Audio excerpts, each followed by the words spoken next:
Hello and welcome back to Whiskey Uncorked. My name is Brian, and today we're going to be talking about one of my favorite whiskeys and my favorite all-around distillery, Springbank, and their uh, ubiquitous official bottling, Springbank 10. Now, this particular bottle is from November 18th, 2021. That's the bottling code on it. It is a 750 milliliter bottle. So this was a USA release. I think we get 700 milliliter bottles exclusively now from them. But um, Springbank has been one of my favorite Scotch distilleries, my favorite distilleries, period, basically since pretty early on in my journey. Now, for a little bit of background on that, I really was trying to like whiskey for most of my adult life, throughout my 20s and into my 30s. I really wanted to like whiskey, and I would buy a bottle here and there to try to convince myself that I liked it. Now, I really struggled with that. I did have a few good experiences, some of which it was actually in Australia when I was traveling for work, and a co-worker of mine introduced me to Lagavulin 16 and Talisker 10. And that was probably one of the first times I drank whiskey and liked it. When I got home and bought a bottle of Lagavulin 16, I didn't like it as much. So it was a struggle up until about 2016, 2017 timeframe when um, my boss at the time, I don't remember the conversation, but at some point he got it into his head that I was a whiskey person. And he bought me a bottle of Stranahan's American Single Malt for a Christmas gift one year. Now, that was the first bottle of whiskey that I ever truly, honestly enjoyed drinking neat. It tasted like liquid caramel to me at the time. I'm sure that wouldn't be the tasting notes I have for Stranahan's today. It's been a little while since I've had one of their standard bottles, but I do have some special releases of theirs. And I have their 10-year-old single malt that I'm looking forward to opening here probably pretty soon. It'd be really cool to try a 10-year-old American single malt. But that was the first really enjoyable bottle of whiskey that I had. That was followed up with, I think, maybe the following year, he got me a bottle of like E.H. Taylor small batch bourbon, which is very hard to find these days. I think he even said at the time that, like, well, this was really hard to find, actually. And then a little bit later at my next job, I was out with some coworkers for a team event, and we were talking about whiskey, and someone suggested that I try Japanese whiskey, and that bar had Hibiki Harmony, which was fantastic. And those kind of three bottles were probably, along with some others at the time, but things that really kind of turned me on to whiskey in terms of I can really actually enjoy drinking this stuff. Now, if you fast forward to 2019, probably October timeframe, that's when things really took off because I was able to stumble across the videos that the Whiskey Vault did with the Modern Rogue, another YouTube channel, where it was a 3-part series of them just kind of talking about the different styles of whiskey, what made them different, how to read a label, how to drink whiskey, adding water to your whiskey, how to nose, taste, all these things. And watching those videos and then kind of reaching over to my relatively humble collection of a half dozen or so bottles of whiskey that I had, and the Glencairns I had acquired probably as gifts as well over the years, and actually trying out their nosing and tasting techniques and realizing, like, oh my God, that works. This is amazing. And then spending the next couple days watching tons of their videos and kind of accumulating a list of whiskeys that they seem to recommend for beginners or just things that were popular with their community, that sort of thing. And going out and buying, I believe, 6 bottles of whiskey and coming home having spent like $300 on whiskey for the first time and just kind of having a little heart attack, but also being super excited. Obviously, looking back at that now, it was a very innocent and naive moment in my journey. But when I started, I really intended on being very open-minded when it came to different styles of whiskey. I was going to drink Scotch and bourbon and rye and Japanese and Irish. I wasn't going to care, which is true, has always been true, and remains true to this day.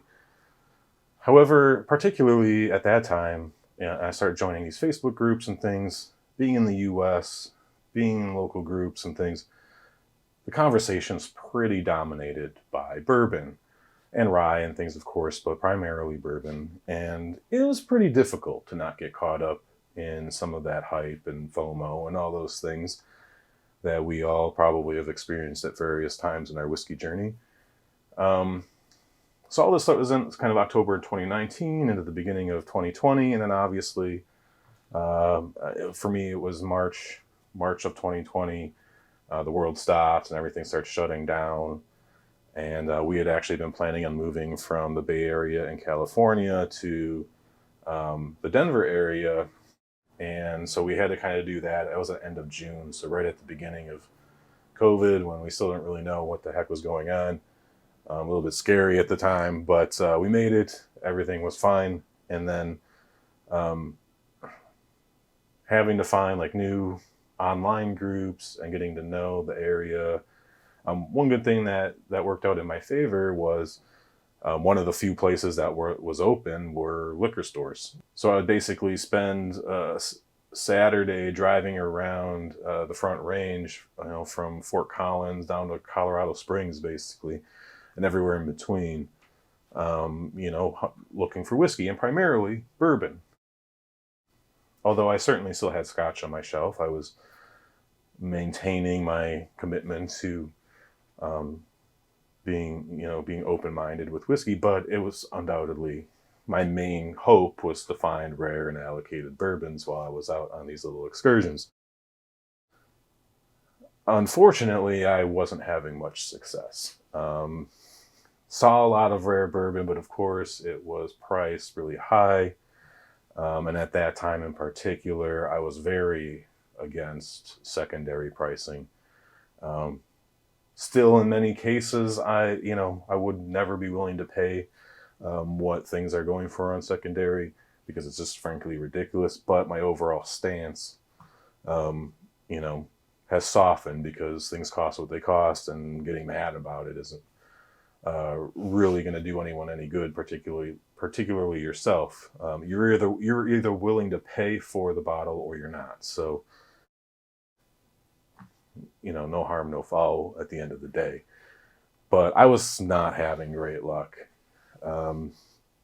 Generally finding any of these bottles I was convinced that I wanted. I didn't know I wanted them. I'd never tasted them before, but my brain was pretty sure I would love them if I was just able to find a bottle. Now, coming up probably in fall of 2020, so about probably a year into all the madness, I was working from home, had an office job, I was working from home, and I remember I finished up a meeting, and it was lunchtime, essentially, so I grabbed something to eat and sat down and opened up one of basically Facebook and was scrolling through all the new local whiskey groups I had joined since moving to Colorado. And one of the posts was informing the group that a store had just gotten in some Stag Junior. Now just Stag, but and definitely a bottle that from very early on, because when I got into whiskey, batch 12 of Stag Junior was out, and that is still to this day considered one of, if not the best batch of Stag Junior that has ever been released by quite a few people, or at least people that have gotten to try it. And so Stag Junior was always super high on my list of things, of bottles to find. And the store that this was being sold at was literally just down the road from me. Now there's a bunch of stoplights and there was some traffic on the road and everything, but I could probably get there in about 10 minutes. So made some calculations in my head and ran down to the car, said, I'm going to do it. I'm going to try to get one. Got in the car, started driving, and there was lunchtime traffic. Like I said, there was a bunch of street lights on that road. And I was just kind of getting more and more mad as I was driving. I was getting more and more frustrated, which is a habit that I had gotten pretty good at that point in my life of not letting myself get frustrated. And that was out of necessity living in the Bay Area. I learned pretty quickly after moving there that I was going to have to kind of figure out how to let stuff go while driving, because otherwise I wasn't going to make it long. So I got pretty good at like not getting too frustrated while I was driving, but I was trying to get a bottle of Stag Junior, and I was hitting every light, and people were driving slow, and maybe I'd hit a light, and then the traffic would go, and I didn't get through the light, and had to wait, and it took me what seemed like an eternity. It was probably like 10 minutes, but maybe not, maybe a little bit more. I'm not sure. But anyways, eventually I get to the store. I kind of do my quick little, as fast as I could walk sort of thing to try to beat anybody else, because I wanted a bottle of this stuff. And get into the store, ask the store keeper that, whether they still had a bottle of the Stag Junior. And he said, no, someone just called in and reserved the last bottle. They're driving in from an hour away to get it. And that made me pretty mad, because if they live an hour away, they're not a regular customer. I had bought bottles of whiskey from the store before. I wouldn't say I was a long-time regular customer, but I had definitely bought things from that store before. I live closer, and this guy decided maybe he didn't know. That happens a lot. This person was probably maybe just an employee, didn't really know how the whole thing worked. Somebody called in and reserved a bottle, so he just went with it. But at the time, I was pretty mad. And so anyways, I leave empty-handed. I get back in my car. I start driving home, and I start having feelings, right? I'm annoyed at what just happened. But I also started to think of I started to be kind of embarrassed for myself. I just started to think about what happened over the last 20 minutes. I wasn't pleased with myself for getting so mad driving. I was mad at the store owner. I felt stupid, and I had been disappointed so many times, so often, basically around whiskey and bourbon over that first year. I just kind of had a moment of this isn't any fun, and this can't happen anymore. So I remember kind of thinking about it, and just out loud, verbally to myself, still driving in my car, I just said, I'm going to drink more scotch. And that's what happened. And here we are. A few years later, my scotch collection is significantly larger than my bourbon shelf, and I still love bourbon. And the funny story is, probably the 3 or 4 months after I kind of made this conscious decision and I stopped looking for bourbon, I probably had the best luck I have ever had, even since then. That probably 4-month period after I stopped caring about bourbon, I probably had better luck finding rare whiskey than at any other point over the last 4 or 5 years. So I guess it's kind of like love. If you're looking for it, you'll never find it, right? I guess that's I don't know if it's a lesson that anyone else can take forward or will apply to anyone else, but yeah, just stop caring and it'll come to you. But one of the things that kind of made that transition easier, because I did really like bourbon overall, but one of the things that made it easier to make the transition was a bottle of Springbank 10 that I had. I really loved that bottle, really from the very beginning, and I really learned to appreciate it kind of in this period where I really switched my focus onto scotch. And it was just the big, bold flavors that kind of stood up to bourbon in that sense. They were funky, weird flavors, but I still liked it. Just the whole thing. I still didn't know much about Springbank, the distillery and how it was made and what made it special. I still didn't understand any of that. Didn't really even realize that it was that, or was going to become, that sought after, similar to the bourbons that had frustrated me so greatly. but hard to find allocated, that sort of thing. A little different in the States because of the importers and distribution network and the way things end up being priced. We pay auction prices regardless. So if I want a bottle of Springbank, it's going to cost me $110, whether I have it shipped from the UK from an auction site or I buy it off the shelf from a local store. It doesn't matter. So, yeah, it's kind of the way it is. But anyway, Springbank was just one of these things as I would pour a dram and think, maybe this was a good thing. Maybe drinking more scotch was the right decision all along. And yeah, it probably has been, because like I said, I absolutely love scotch. And Springbank 10 is definitely one that made that whole thing make sense to me and feel like a good choice. Then obviously, eventually I got my first bottle of Springbank 12 cask strength, and that just like solidified it for me. It was over at that point. And my love for Springbank hasn't stopped. It's still frustrating. I hate what we have to spend, have to pay to get a bottle of it. You see bottles of Springbank, like the local barleys and things like that, sitting right next to the allocated bourbons that are, these liquor stores that are essentially museums, because no one will ever pay that price for a bottle of Weller or Pappy or whatever. There's bottles of Springbank right there next to it. And that's sad, and that sucks, but I try not to let it get me down. And I don't regret one single bottle of Springbank that I've bought, that I've paid for, regardless of what that price was.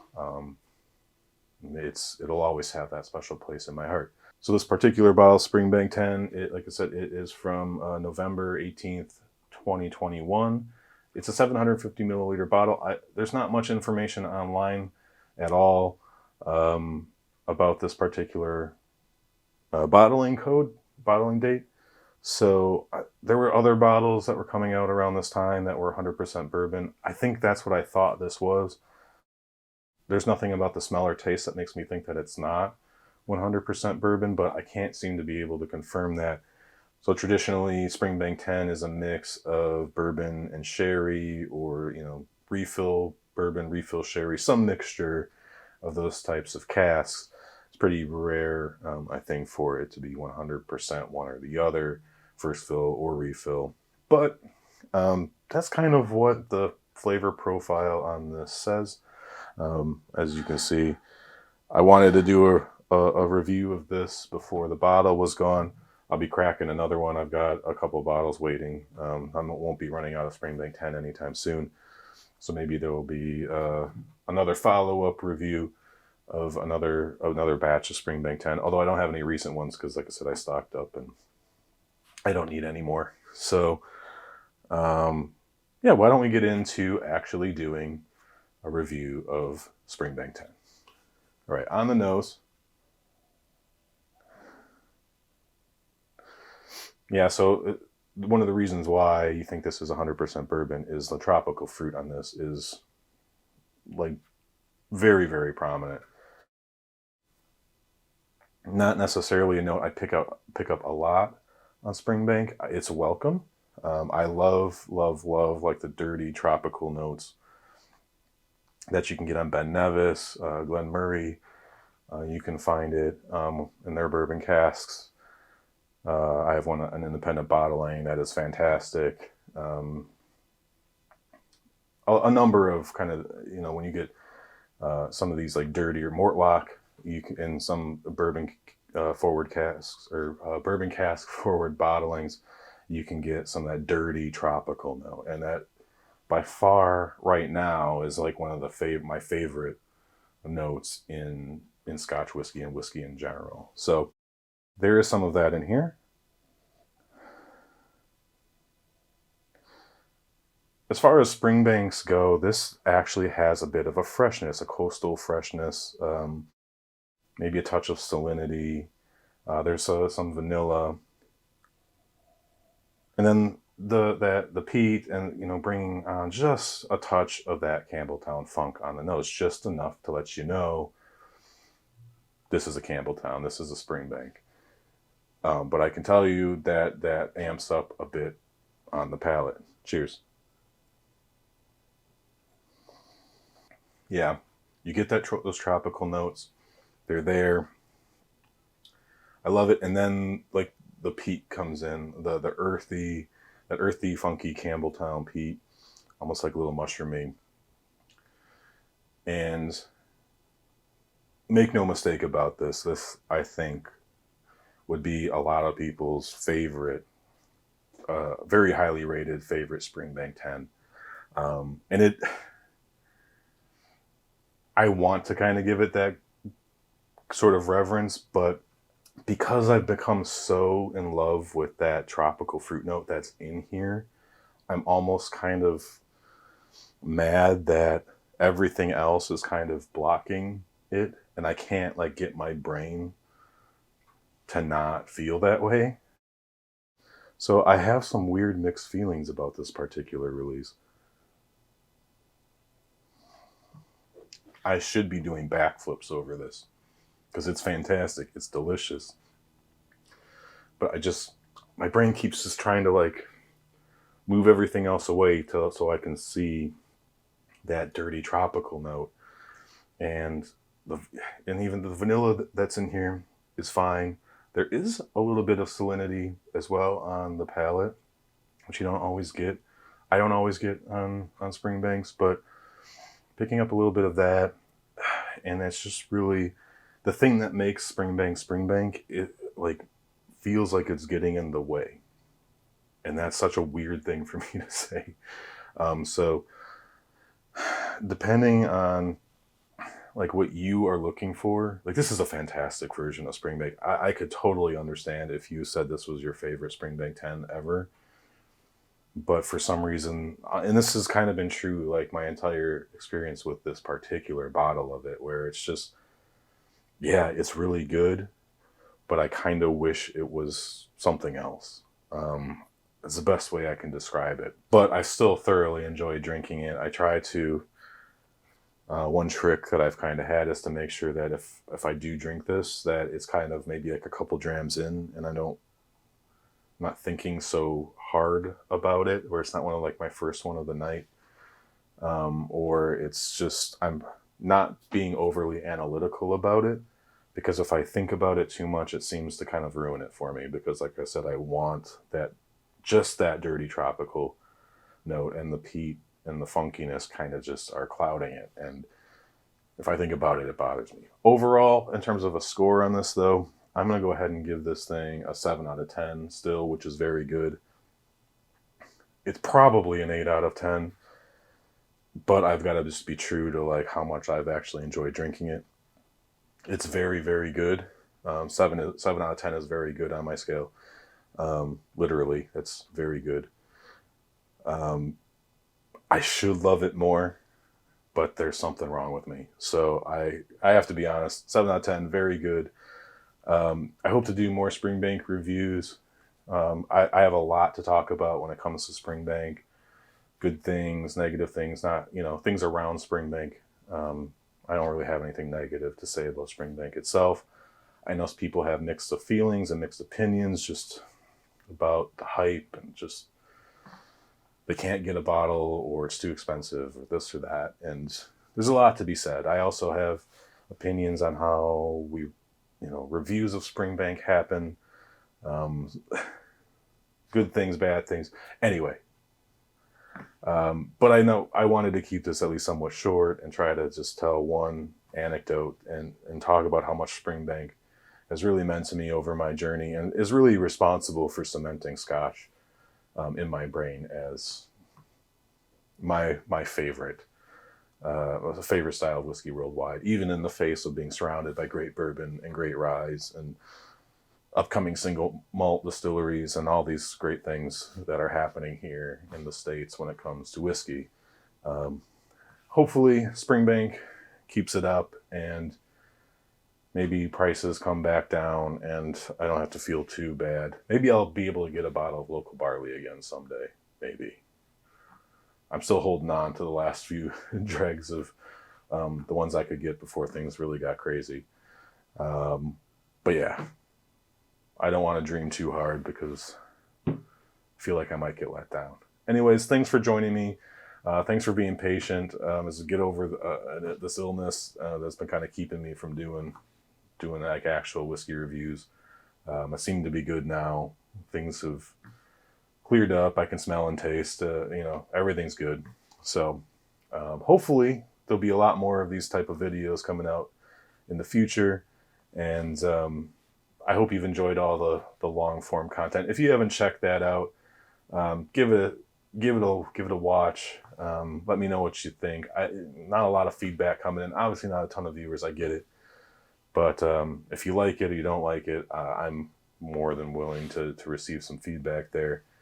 But yeah, like, comment, subscribe, please. Especially right now, it's a huge motivator to even see a few new subs after these videos. So I really appreciate it. And until next time, cheers.